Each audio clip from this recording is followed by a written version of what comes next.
سورۃ الممتحنہ مدنی ہے، ہجرت کے بعد اس کا نزول ہوا۔ قرآن پاک کی ترتیب کے اعتبار سے اس کا نمبر 60 ہے، 60، اور نزول کے اعتبار سے اس کا نمبر 91 ہے۔ اس میں 13 آیتیں ہیں اور 2 رکوع ہیں۔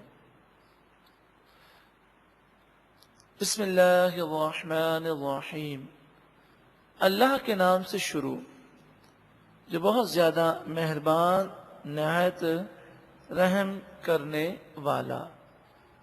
یا ایہا الذین آمنو، اے ایمان والو، لا تتخذوا عدوی وعدوکم اولیاء، میرے اور تمہارے دشمنوں کو اپنا دوست نہ بناؤ۔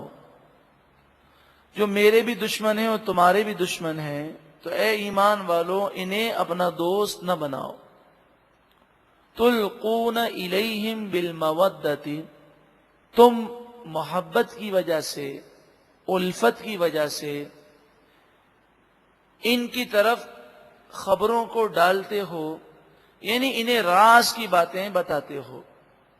کہ جب انسان کی کسی سے دوستی ہوتی ہے تو دوست سے راز کو محفوظ نہیں رکھ سکتا۔ تو مسلمان جب کافر سے دوستی کرے گا تو لا محالہ وہ راز کو بتا دے گا، اور ایسی باتیں کافروں کو معلوم ہو جائیں گی جو کہ معلوم نہیں ہونی چاہیے۔ پہلے زمانے میں کافروں کو جاسوسی کرنا بڑا مشکل ہوتا تھا، لیکن اب تو کافر کسی بھی ملک میں جائیں، ایسے لوگ جو مسلمانوں سے ہر وقت لڑتے رہتے ہیں لیکن کافروں کے سامنے بڑے شیریں اور بڑے دوست بن جاتے ہیں، اور اپنے ملکی راز دینے میں وہ ذرہ برابر بھی شرم محسوس نہیں کرتے۔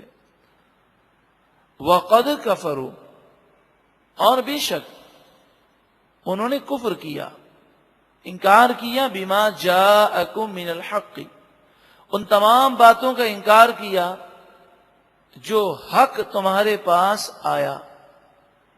تو یہ حق کا انکار کرنے والے ہیں، تم ان سے دوستی نہ کرو۔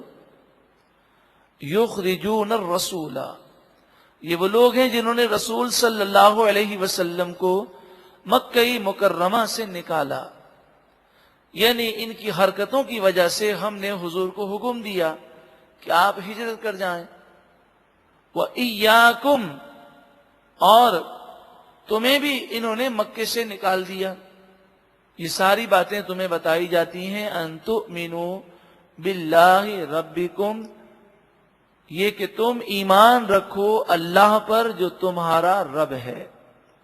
ان کنتم خرجتم جہادا فی سبیلی، اگر تم میرے راستے میں جہاد کرتے ہوئے نکلے ہو، وابتغاء مرضاتی، اور تم نے میری رضامندی اور خوشنودی کو تلاش کرنے کی کوشش کی ہے، تو پھر یہ باتیں مانو۔ اگر تم مجھے راضی کرنا چاہتے ہو اور میری راہ میں جہاد کرنا چاہتے ہو تو پھر تمہیں چاہیے کہ تم یہ باتیں مانو اور کافروں سے دوستی نہ رکھو۔ تسرون الیہم بالمودۃ، تم دوستی کی وجہ سے انہیں راز کی باتیں بتاتے ہو۔ وَأَنَا أَعْلَمُ بِمَا أَخْفَيْتُمْ وَمَا أَعْلَنْتُمْ، اور میں خوب جانتا ہوں وہ تمام باتیں جو تم چھپاتے ہو اور جو تم ظاہر کرتے ہو۔ وَمَن يَفْعَلْهُ مِنْكُمْ، اور تم میں سے جو کوئی ایسا کرے، فَقَدْ ضَلَّ سَوَاءَ السَّبِيلِ، پس بے شک وہ سیدھے راستے سے بہک گیا۔ اور تم ان کافروں کو دوست سمجھتے ہو اور تم یہ کہتے ہو کہ یہ تو بڑے اچھے لوگ ہیں، یہ تو ہمارے خیر خواہ ہیں۔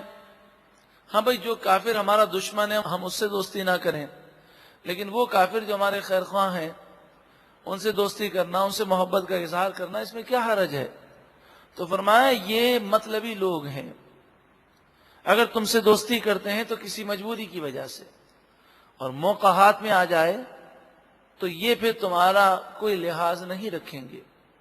ان یثقفوکم، اگر یہ لوگ تمہیں پکڑ لیں، تمہیں پا لیں اور تم پر حملہ کرنا ان کے مفاد میں ہو، یکونوا لکم اعداء، تو وہ تمہارے دشمن بن جائیں گے. وَيَبْسُطُوا إِلَيْكُمْ أَيْدِيَهُمْ وَأَلْسِنَتَهُمْ بِالسُّوءِ، اور وہ اس وقت تمہاری طرف اپنے ہاتھ اور اپنی زبانوں کو برائی کے ساتھ کھولیں گے، بڑھائیں گے. اب ان کی زبانیں بھی تمہاری برائی کریں گی اور ان کے ہاتھ بھی تمہاری طرف برے ارادے سے بڑھیں گے. تو ہمیں ان سے دوستی کرنے کی وجہ سے بے حیائی کو عام نہیں کرنا چاہیے. ان کی خاطر اللہ اور اس کے رسول کی نافرمانی نہیں کرنی چاہیے. وَوَدُّوا، اور یہ تمنا کریں گے، لو تکفرون، کاش تم کفر کرو. کافر یہ چاہتا ہے کہ مسلمان کافر ہو جائیں. لن تنفعکم ارحامکم ولا اولادکم یوم القیامہ، شریعت نے اولاد اور رشتہ داروں کے حقوق کو متعین کیا، مگر اسلام کے مقابلے میں کوئی رشتہ کار آمد نہیں ہے. ہم کسی رشتہ داری کی وجہ سے اللہ اور اس کے رسول کی نافرمانی نہ کریں. تمہارے رشتہ دار اور تمہاری اولاد کل بروز قیامت تمہیں کوئی فائدہ نہ دے گی اگر اللہ ناراض ہو گیا، ایمان برباد ہو گیا. یفصل بینکم، اللہ تعالیٰ تمہارے درمیان فیصلہ فرما دے گا. واللہ بما تعملون بصیر، اور اللہ تمہارے تمام کاموں کو دیکھ رہا ہے. قد کانت لکم اسوۃ حسنۃ، بے شک تمہارے لیے بہترین مثال، بہترین نمونہ ہے. فی ابراہیم والذین معہ، ابراہیم علیہ السلام کی زندگی میں بھی اور جو ان کے ساتھ ایمان والے تھے ان کے کردار میں بھی تمہارے لیے بہترین مثال ہے. اذ قالوا لقومہم، جب انہوں نے اپنی قوم سے کہا، انا براء منکم، بے شک ہم تم سے بیزار ہیں. ہماری محبتیں اللہ کے لیے ہیں. جب تم اللہ کے دشمن ہو تو ہمارا قلبی کوئی محبت کا لگاؤ تم سے نہیں، ہم تم سے بیزار ہیں. وَمِمَّا تَعْبُدُونَ مِن دُونِ اللَّهِ، اور ان بتوں سے بھی بیزار ہیں جن کی تم پوجا کرتے ہو اللہ کو چھوڑ کر. کفرنا بکم، ہم نے تمہارا انکار کیا. وَبَدَا بَيْنَنَا وَبَيْنَكُمُ الْعَدَاوَةُ وَالْبَغْضَاءُ أَبَدًا، ہمارے اور تمہارے درمیان ہمیشہ کے لیے عداوت اور بغض اور نفرت ظاہر ہو گئی کہ تم بتوں سے محبت کرنے والے اور ہم بتوں سے نفرت کرنے والے. تو جب اتنا بڑا فرق ہے تو محبتیں کیسے قائم ہو سکتی ہیں؟ تم ہمارے رسول کو برا کہنے والے اور ہم اپنے رسول کی ناموس پر جان دینے والے، تو کوئی دوستی کی وجہ نہیں ہو سکتی. کیونکہ دوستی اسی سے ہوتی ہے جس کا ذہن ملتا ہے. اگر آپ نے کسی سے دوستی کی ہے تو آپ کا ذہن اگر اس سے ملے گا دوستی آپ کی قائم رہے گی. لیکن اگر دوست کوئی غلط بات کہے تو دو صورتیں ہیں، یا تو انسان غلط بات کو برداشت کر لے، خاموشی اختیار کر لے اور دوستی کو برقرار رکھے، یا پھر اللہ کی محبت میں وہ غلط بات پہ ٹوک دے اور کہ خبردار ایسی غلط بات آئندہ کہے. تو اس صورت میں دوستی قائم نہیں رہتی. تو برے شخص سے دوستی قائم رکھنے میں اس بات کا کبھی امکان ہے کہ وہ غلط بات کرے گا تو اس کے سامنے یا تو خاموش رہنا پڑے گا یا اسے راضی کرنے کے لیے سر ہلانا پڑے گا. کیونکہ اس کی مذمت کر کے اور غلط بات کا یہ اظہار کر کے کہ تمہاری بات بالکل غلط ہے اس کا رد کر کے آپ جانتے ہیں دوستی قائم نہیں رہتی. حتیٰ یہاں تک کہ تؤمنوا باللہ وحدہ، ہماری اور تمہاری دشمنی برقرار رہے گی یہاں تک کہ تم اللہ وحدہ لا شریک پر ایمان لاؤ. تم مومن ہو گئے تو ہمارے بھائی ہو جاؤ گے. الا قول ابراہیم لابیہ، ہاں ابراہیم علیہ السلام نے اپنے چچا سے یہ بات ضرور کہی تھی، لَأَسْتَغْفِرَنَّ لَكَ، ضرور بضرور میں آپ کے لیے بخشش کا سوال کروں گا، استغفار کروں گا. یہ بات آپ نے کہی تھی جب شریعت میں کافروں کے لیے مغفرت کی دعا کرنا حرام نہ تھا، لیکن جب اللہ تعالیٰ نے یہ حرام کر دیا پھر ابراہیم علیہ السلام نے اپنے چچا کے لیے ایسی کوئی دعا نہیں کی. اور آپ نے یہ اسے بتایا تھا وَمَا أَمْلِكُ لَكَ مِنَ اللَّهِ مِنْ شَيْءٍ، اگر تو کافر رہا اور تیرا خاتمہ کفر پر ہوا تو یہ بات یاد رکھ کہ اللہ کے غضب سے بچانے کی میں طاقت نہیں رکھتا، کیونکہ شفاعت مومنوں کی ہوگی، کافروں کی شفاعت نیک لوگ نہیں کریں گے. ربنا علیک توکلنا، اے ہمارے رب تجھ ہی پر ہم نے بھروسہ کیا. وَإِلَيْكَ أَنَبْنَا، اور تیری ہی طرف ہم رجوع لائے، تیری ہی طرف ہم جھک گئے. وَإِلَيْكَ الْمَصِيرُ، اور تیری ہی طرف پلٹ کر ہمیں آنا ہے. ربنا، اے ہمارے رب. حضرت ابراہیم علیہ السلام اس طرح دعا فرماتے، ربنا، اے ہمارے رب، لا تجعلنا فتنة للذین کفروا، اے مالک و مولا کافروں کے لیے ہمیں فتنہ نہ بنا، آزمائش نہ بنا. یعنی مراد یہ ہے کہ مسلمان مغلوب ہوں، کافر غالب ہوں، تو یہ کافروں کے لیے بہت بڑی آزمائش ہے.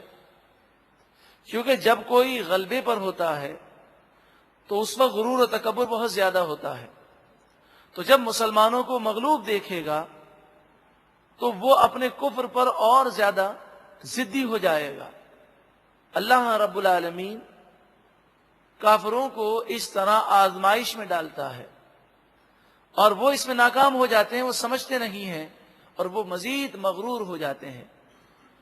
لیکن یہ کافروں کے لیے تو آزمائش ہے، مسلمانوں کے لیے بھی آزمائش ہے کہ ان کے ایمان مضبوط رہیں، وہ یہ جانیں کہ ہم اللہ کے نیک بندے ہیں. لیکن یہ آزمائشیں ہمارے درجات کو بلند کرنے کے لیے ہیں، کیونکہ ایسے موقع پر بعض لوگ سمجھتے نہیں ہیں اور دین سے ہی دور ہو جاتے ہیں. تو عرض کیے مالک و مولا تو ہمیں کافروں کے لیے آزمائش مت بنا، کیونکہ آزمائش تو آتی رہیں گی. بندہ کبھی چیلنج نہ کرے، وہ عاجزی کا اظہار کرے، وہ کہے مالک و مولا میں آزمائش کے قابل نہیں ہوں، تو کرم کر دے، بغیر امتحان اور بغیر آزمائش کے کامیاب فرما. چیلنج نہیں کرنا چاہیے. کہ جیسے ایک مسلمان تھے، وہ دعا کر رہے تھے اور کہنے لگے یا اللہ تو مجھے مصیبتوں پر صبر کرنے والا بنا، مجھے صابر بنا. اور اس دعا کا مفہوم یہ تھا کہ تو اور مصیبتیں دے اور مجھے صبر کے ثواب دے. یعنی گویا کہ وہ مصیبتیں مانگ رہے ہیں تاکہ میں زیادہ سے زیادہ صبر کروں اور مجھے ثواب ملے. تو نبی اکرم صلی اللہ علیہ وسلم نے فرمایا کہ ہر وقت اللہ سے عافیت مانگو. یہ کہو اے مالک و مولا ہمیں عافیت عطا فرما. کہ آزمائش اور امتحان آ جائے تو اللہ تعالیٰ کامیابی عطا فرمائے، لیکن مانگنا اور چیلنج کرنا یہ درست نہیں ہے. اسی طرح نبی اکرم صلی اللہ علیہ وآلہ وسلم نے جنگ کی دعا کرنے سے بھی منع فرمایا. کہ کوئی اس طرح کہے اے مالک و مولا مجھے جہاد کا شوق ہے، شہادت کا شوق ہے، ایسا ہو کہ مسلمانوں پر کافر حملہ کریں اور ہم جنگ کریں، اس طرح کی دعا کرنے سے منع فرمایا. کیونکہ آزمائش کے بعد ثابت قدم رہنا یہ بہت ایک مشکل امر ہے. اللہ رب العالمین آزمائش سے محفوظ فرمائے، اور تقدیر میں جو آزمائشیں لکھی ہیں، جو ٹلنے والی نہیں، اللہ تعالیٰ ان میں ہمیں ثابت قدمی عطا فرمائے۔ وَاغْفِرْ لَنَا رَبَّنَا، اے ہمارے رب تو ہمیں بخش دے، اِنَّكَ أَنْتَ الْعَزِيزُ الْحَكِيمُ، بے شک تو ہی غالب حکمت والا ہے۔ لَقَدْ كَانَ لَكُمْ فِيهِمْ أُسْوَةٌ حَسَنَةٌ، ابراہیم علیہ السلام اور ان کے ساتھ جو مومن تھے ان کی زندگیوں میں تمہارے لیے بہترین مثال نمونہ ہے۔ لمن کان یرجو اللہ والیوم الآخر، یہ ان لوگوں کے لیے مثال ہے کہ جو اللہ اور آخرت پر یقین رکھتے ہیں، اللہ کی رحمت سے امید رکھتے ہیں۔ ومن یتولی، اور جو کوئی منہ پھیرے اور ان باتوں کو تسلیم نہ کرے، فإن اللہ هو الغنی الحمید، پس بے شک اللہ تعالی غنی ہے، کسی کا محتاج نہیں ہے، تم سب اسی کے محتاج ہو۔ وہ حمید ہے، وہ تمہاری تعریف اور عبادت کا محتاج نہیں ہے۔ ساری کائنات میں انسان اور جنات کے علاوہ ہر مخلوق اللہ کی عبادت، تعریف، تسبیح اور تحلیل میں لگی ہے۔ الحمید وہ ہر تعریف کا مستحق ہے۔ ایک مرتبہ محبت کے ساتھ درود السلام پڑھے، اللہم صلی علی سیدنا محمد وعلی آل سیدنا مولانا محمد وبارک وسلم۔ سورۃ الممتحنہ آیت نمبر 7۔ عسى الله أن يجعل بينكم وبين الذين عاديتم منهم مودة، ان قریب تمہارے درمیان اور ان لوگوں کے درمیان جن سے تمہیں دشمنی ہے، یعنی تمہارے درمیان اور تمہارے دشمنوں کے درمیان ان قریب اللہ تعالی محبتیں پیدا فرما دے گا۔ اس سے مراد یہ ہے کہ اس آیت کریمہ میں مستقبل کی خبر دی گئی، یہ غیبی خبر ہے کہ جتنے کافر ارد گرد ہیں جو اسلامی ریاست مدینہ منورہ کے خلاف ہیں اور وہ حملے کی تیاری کرتے ہیں، ان قریب سب مسلمان ہو جائیں گے۔ اور ایسا ہی ہوا کہ مکہ مکرمہ فتح ہو گیا، حنین کی فتح ہوئی، طائف کی فتح ہوئی، اور چاروں طرف اسلام کا بول بالا ہو گیا۔ تو جب وہ مسلمان ہو جائیں گے تو دشمنی محبت میں تبدیل ہو جائے گی۔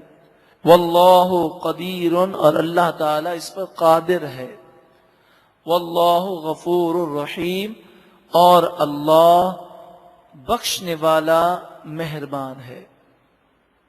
لا ینہاکم اللہ عن الذین لم یقاتلوکم فی الدین، اب پیچھے جو باتیں ہوئیں اس سے کوئی یہ نہ سمجھے کہ کسی کافر سے صلح کا معاہدہ ہم کر ہی نہیں سکتے، ہر وقت اس سے لڑتے ہی رہیں، تو ایسا حکم نہیں ہے۔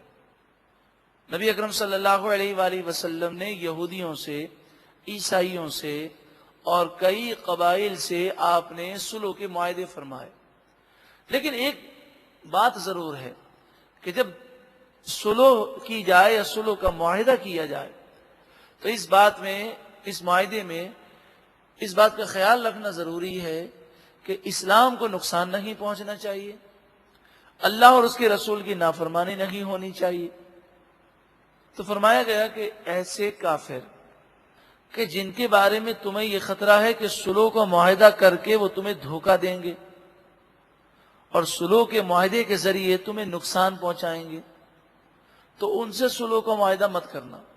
اور جن کے بارے میں یہ خیال ہو کہ صلح کا معاہدہ کرنے سے، ان سے صلح کا معاہدہ کرنے سے ہمیں کوئی نقصان نہیں پہنچے گا، تو ان سے تم صلح کا معاہدہ کر لو۔ اسی طرح جب کوئی ویزا لے کر کسی ملک میں آتا ہے تو یہ مستأمن ہوتا ہے، یعنی امن لے کر آتا ہے، اور ہماری طرف سے اسے امن کا پیغام ہوتا ہے۔ ہم اپنے ملک میں اسے بلاتے ہیں، اس کی جان اور مال کا تحفظ ہم پر ضروری ہوتا ہے جس کو ہم ویزا دیتے ہیں، لیکن اگر یہ محسوس ہو کہ یہ دشمن کا جاسوس ہے، یہاں پر تخریب کاری کرنے کے لیے آ رہا ہے، تو گورنمنٹ اسلامی کو، اسلامی حکومت کو اس بات کی اجازت ہے کہ وہ جسے چاہے ویزا دے اور جسے چاہے وہ ویزا نہ دے. یہ تو پوری دنیا میں ایک اصول اور قاعدہ ہے. لا ينهاكم الله عن الذين لم يقاتلوكم في الدين. اللہ تعالی تمہیں نہیں منع فرماتا ایسے لوگوں سے، یعنی ایسے کافروں سے صلح کرنے سے اللہ تعالی منع نہیں فرماتا کہ جو تمہارے دین میں جھگڑا نہیں کرتے، وہ تمہارے دین کے معاملات کو ڈسٹرب نہیں کرتے، اس پر اعتراضات نہیں کرتے. وَلَمْ يُخْرِجُوكُمْ مِنْ دِيَارِكُمْ، اور وہ سازشی بھی نہیں ہیں، سازش بھی نہیں کرتے، اور تمہیں تمہاری بستیوں سے نہیں نکالتے. یعنی یہ کوئی جاسوس یا تخریب کار نہیں ہے. ان تبروہم، ان سے سلوک کا معاہدہ کرنے اور ان کے ساتھ اچھا سلوک کرنے سے اللہ تعالی منع نہیں فرماتا. اسی طرح اگر کسی کافر کو اسلام کی دعوت دی جائے اور محسوس یہ ہوتا ہو کہ یہ اسلام کی دعوت سن رہا ہے اور وہ ضدی نہیں ہے، اعتراضات نہیں کرتا، اسے تعلیم سے فائدہ ہو رہا ہے، تو اس کے ساتھ اچھا سلوک کرنے کی شریعت نے اجازت دی ہے. وَتُقْسِطُوا إِلَيْهِمْ، اور تم ان کے ساتھ انصاف کرو، اس بات کی اجازت ہے. ان اللہ یحب المقسطین، بے شک اللہ تعالی انصاف کرنے والوں کو پسند فرماتا ہے. انما ینہاکم اللہ عن الذین قاتلوکم فی الدین، اللہ تعالی ان لوگوں سے امن کا معاہدہ کرنے سے منع فرماتا ہے، صلح کرنے سے منع فرماتا ہے کہ جو تمہارے دین میں جھگڑا کرتے ہیں. مثلا بعض عیسائی مشنریز پاکستان میں آ کر اسلام کے خلاف سازشیں کرتی ہیں، تو حکم یہ ہے کہ ان کو باہر کیا جائے. وَأَخْرَجُوكُمْ مِنْ دِيَارِكُمْ، اور وہ لوگ جنہوں نے تمہیں تمہارے شہروں سے، تمہارے گھروں سے باہر کیا، جو تخریب کار ہیں. وَظَاهَرُوا عَلَىٰ إِخْرَاجِكُمْ، اور تمہارے نکالنے پر اور تمہیں نقصان پہنچانے پر انہوں نے دوسروں کی مدد بھی کی، چاہے سامنے سے چاہے پیچھے سے.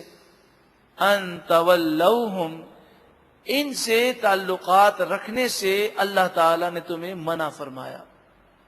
وَمَن يَتَوَلَّهُمْ، اور جو کوئی ان سے تعلقات رکھے گا، فَأُولَئِكَ هُمُ الظَّالِمُونَ، پس یہی لوگ ظالم ہیں. یا ایھا الذین آمنوا، اے ایمان والو، اذا جاءکم المؤمنات مہاجرات، جب تمہارے پاس مومن عورتیں ہجرت کر کے آئیں، فامتحنوہن، تو تم ان کا امتحان لو، یعنی جانچ پڑتال کر لو. کہیں ایسا تو نہیں کہ ان کے شوہر بھی مومن ہوں اور یہ شوہروں سے بھاگ کر آئی ہوں اور یہاں آ کر جھوٹ بول رہی ہوں کہ ہمارے شوہر کافر ہیں اور ہم مسلمان ہو گئے ہیں، اس لیے ہم انہیں چھوڑ کر ہجرت کرتے ہوئے اپنے ایمان کے تحفظ کے لیے یہاں آئی ہیں. تو تم آنکھیں بند کر کے ان کی بات پر یقین نہ کرو بلکہ تحقیق کر لو. یہ اس زمانے میں کہا گیا کہ جب فراڈ اور خیانت اور دھوکہ بہت کم ہوتا تھا. تو آج کل تو آپ جانتے ہیں کہ دھوکہ اور فراڈ کس قدر زائد ہے. تو اب تو ہمیں چاہیے کہ ہم ہر قسم کے معاملات میں آنکھیں بند کر کے یقین نہ کریں بلکہ تحقیق کریں. لوگ آ کر کہتے ہیں کہ ہمارا عزیز بیمار ہے، آپ ہماری مدد کریں، ہاسپٹل میں آ کے دیکھ لیں، یہ ڈاکٹر نے پرچہ لکھ کر دیا ہے. تو اب کسی کے پاس ٹائم تو نہیں ہوتا کہ وہ ہاسپٹل میں جا کر دیکھے اور تحقیق کرے، تو لوگ آنکھیں بند کر کے وہ بھروسہ کر لیتے ہیں. اللہ کی راہ میں دینا ہے لیکن کوشش کون کرے. آج ہمیں اپنی دکان چلانی ہوتی ہے، کسی کو مال دینا ہوتا ہے، کاروبار میں تو کتنی ہم تحقیق کرتے ہیں، لیکن اللہ کی راہ میں صدقہ دینا ہے، خیرات دینی ہے، زکوٰۃ دینی ہے، ہمیں پرواہ نہیں ہے، اٹھا کے جسے چاہیں دے دیتے ہیں۔ یہاں تک کہ اکثر یہ دیکھا گیا ہے کہ جو حقیقی مستحق ہیں وہ بیچارے سفید پوش ہیں، ان کے گھر پر کھانا نہیں ہے، مگر ہم انہیں دیکھتے ہیں تو ہم سمجھتے ہیں یہ تو مالدار ہیں، اور جو ایسے ہیں جو کروڑ پتی ہیں وہ پھٹے پرانے کپڑے پہن کر ہمیں فقیر محسوس ہوتے ہیں اور ہم انہیں فقیروں کو دیتے ہیں۔ اسی طرح جب آپ باہر نکلتے ہیں تو گلی کے اندر کئی فقیر جمع ہو جاتے ہیں، آپ ان کو ہرگز نہ دیں، کیونکہ شرعی مسئلہ یہ ہے کہ جس کے پاس ایک وقت کا کھانا، ایک دن کا کھانا موجود ہے، اس کو سوال کرنا حرام ہے۔ کوئی مجبوری میں سوال کرے گا، وہ کبھی اس کی مجبوری ہو گئی تو سوال کر لیا۔ ان کی تو پریکٹس ہے، یہ تو پیشہ ور گداگر ہیں۔ آپ سے میں یہ کہوں اتنا بڑا مجموعہ ہے، ذرا کھڑے ہو کر ایک نیکی کی بات ذرا بتا دیں، لیکن آپ کھڑے ہو کر کوئی اعلان کرتے ہوئے بھی جھجک محسوس کریں گے۔ لیکن سوچیں، بھری مسجد میں کھڑے ہو کر لوگ منع بھی کر رہے ہیں، لیکن ان کی جرت وہ بڑی تیزی کے ساتھ اپنا مسئلہ بیان کرتے ہیں۔ تو کیا جس نے زندگی میں پہلی مرتبہ مجبوری کی وجہ سے سوال کیا ہے، اس کی اتنی پریکٹس ہو سکتی ہے؟ تو ہم فرد مخصوص پر بدگمانی نہیں کرتے، لیکن عمومی طور پر ہمیں احتیاط کا حکم ہے، تاکہ ہمارے ملک سے یہ بھیک مانگنے کا پیشہ، جو حرام پیشہ ہے، یہ ختم ہو جائے۔ ہماری بہت بڑی تعداد بڑی تیزی کے ساتھ بیکار زندگی گزارتی جا رہی ہے۔ اب سوچیں نا، ایک آدمی محنت مزدوری کر کے 5,000 روپے کماتا ہے، اور یہاں یہ عالم ہے کہ وہ بعض ایسے فقیر ہیں کہ روز کے 5,000 روپے کماتے ہیں، تو وہ محنت مزدوری کیوں کرے گا؟ اللہ تعالیٰ مسلمانوں کو عقل سلیم عطا فرمائے۔ فَامْتَحِنُوهُنَّ، تم ان کا امتحان لو، ان کی تحقیق کرو۔ اللہ اعلم بایمانہن، اللہ تعالیٰ ان عورتوں کے ایمان کو خوب جانتا ہے۔ فَإِنْ عَلِمْتُمُوهُنَّ مُؤْمِنَاتٍ، پھر اگر تم جان لو کہ یہ عورتیں مومن ہیں، فَلَا تَرْجِعُوهُنَّ إِلَى الْكُفَّارِ، تو تم انہیں کافروں کی طرف واپس نہ کرو، کیونکہ اس وقت صلح حدیبیہ کا جو معاہدہ تھا اس میں یہ تھا کہ اگر کوئی مرد مسلمان ہو کر مکے سے مدینے آئے گا تو ہم اسے واپس کر دیں گے۔ اس میں لفظ مرد موجود تھا، تو فرمایا عورت آئے گی تو اسے واپس نہیں کیا جائے گا۔ لا ہن حل لہم، یہ عورتیں ان کافروں کے لیے حلال نہیں، ولا ہم یحلون لہن، اور وہ کافر ان کے لیے حلال نہیں۔ مراد یہ ہے کہ جب یہ مومن ہو گئیں تو کافروں سے ان کا نکاح ٹوٹ گیا۔ وآتوہم ما انفقوا، اور تم ان کافروں کو جو ان کے سابق شوہر ہیں انہیں وہ مال دے دو جو انہوں نے ان عورتوں پر خرچ کیا۔ یعنی ان کافروں نے جو عورتوں کو مہر وغیرہ دیا تھا، وہ مہر کی رقم مسلمانوں کو حکم دیا گیا کہ وہ ان عورتوں سے نکاح کر لیں، اور کافر شوہر کو جو سابقہ ہے اسے اس مہر کی رقم دے دیں جو اس نے جب عورت سے نکاح کیا تھا تو مہر ادا کیا تھا۔ لیکن یہ حکم بعد میں منسوخ کر دیا گیا۔ پھر فرمایا گیا کہ کوئی عورت اگر ہجرت کر کے مدینے آ جائے اور اس کا شوہر کافر ہو تو اس کا نکاح ٹوٹ چکا ہے، اب وہ جس سے چاہے نکاح کر لے، اور سابقہ کافر شوہر کو کوئی مہر وغیرہ یا رقم ادا نہیں کی جائے۔ وَلَا جُنَاحَ عَلَيْكُمْ أَن تَنكِحُوهُنَّ إِذَا آتَيْتُمُوهُنَّ أُجُورَهُنَّ، اور تم پر کوئی حرج نہیں کہ تم ہجرت کرنے والی ان عورتوں سے نکاح کر لو جبکہ تم ان کا مہر انہیں ادا کرو، یعنی مہر ادا کرنا تمہیں پڑے گا۔ وَلَا تُمْسِكُوا بِعِصَمِ الْكَوَافِرِ، اور تم کافر عورتوں کو اپنے نکاح میں باقی نہ رکھو۔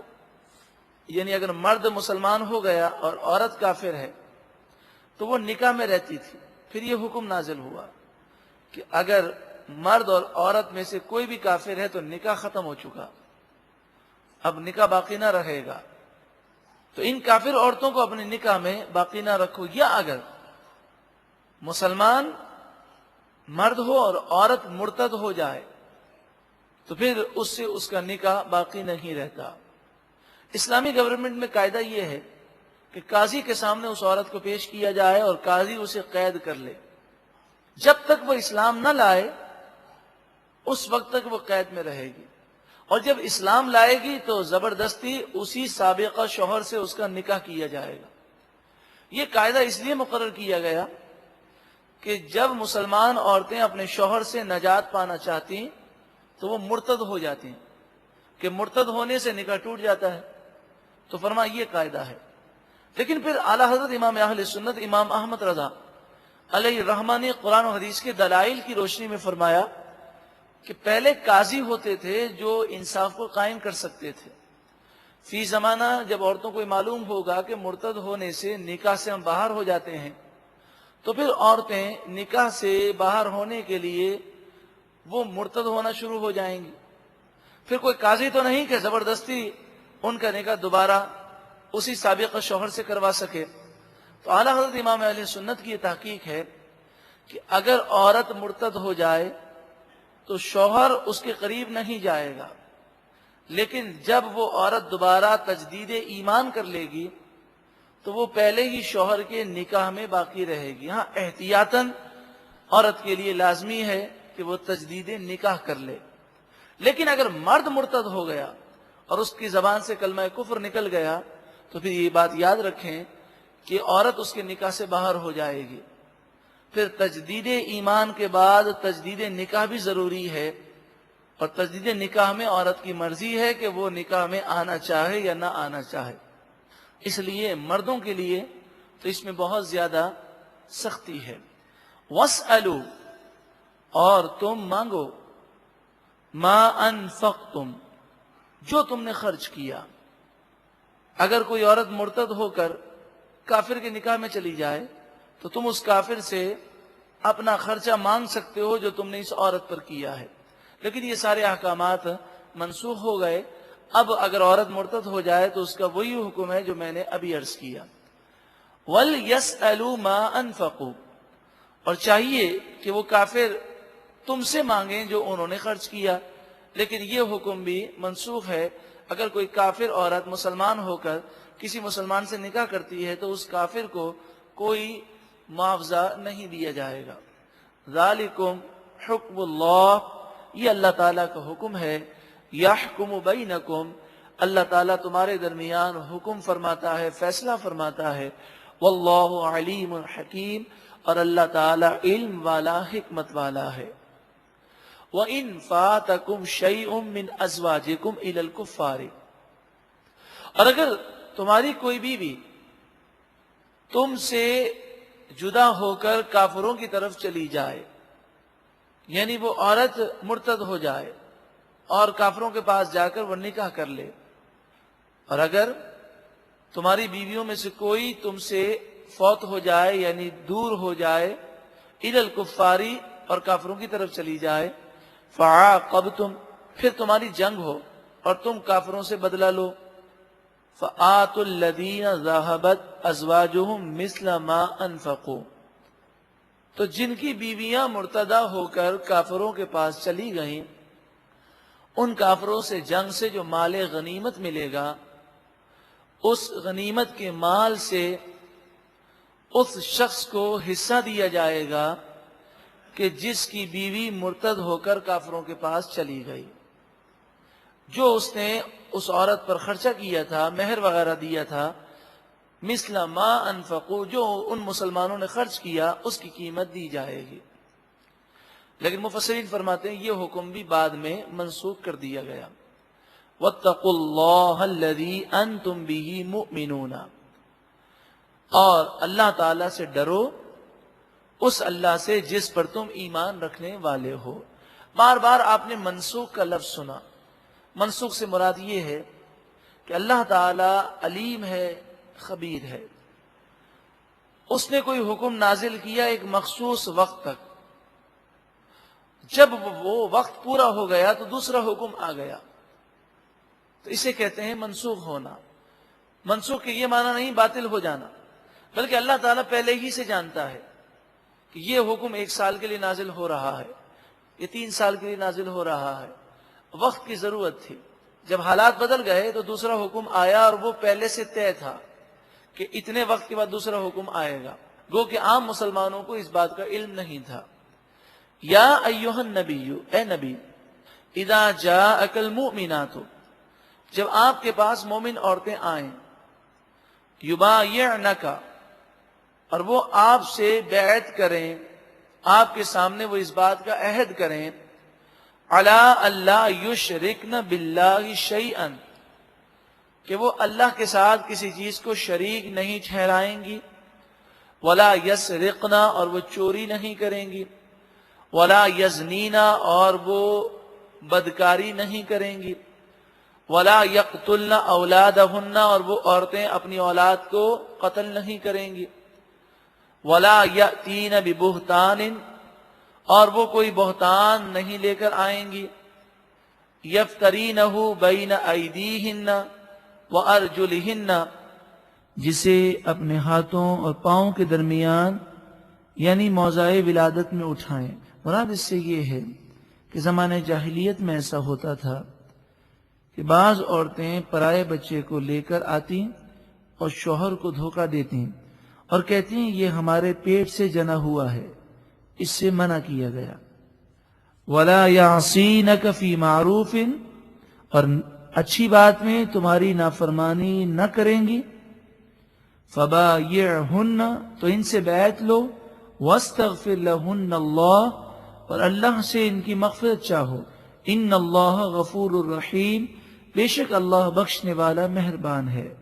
یا ایھا الذین آمنوا، اے ایمان والو، لا تتولوا قوما غضب اللہ علیہم، ان لوگوں سے دوستی نہ کرو جن پر اللہ کا غضب ہے، قد یئسوا من الآخرۃ، کہ وہ آخرت سے امید توڑ کر بیٹھے ہیں، کما یئس الکفار من اصحاب القبور، جیسے کافر قبر والوں سے امید توڑ کر بیٹھے ہیں۔ یہاں پر گناہگاروں، ظالموں، کافروں سے دوستی کرنے سے منع کیا گیا۔ اللہ رب العالمین عمل کی توفیق عطا فرمائے۔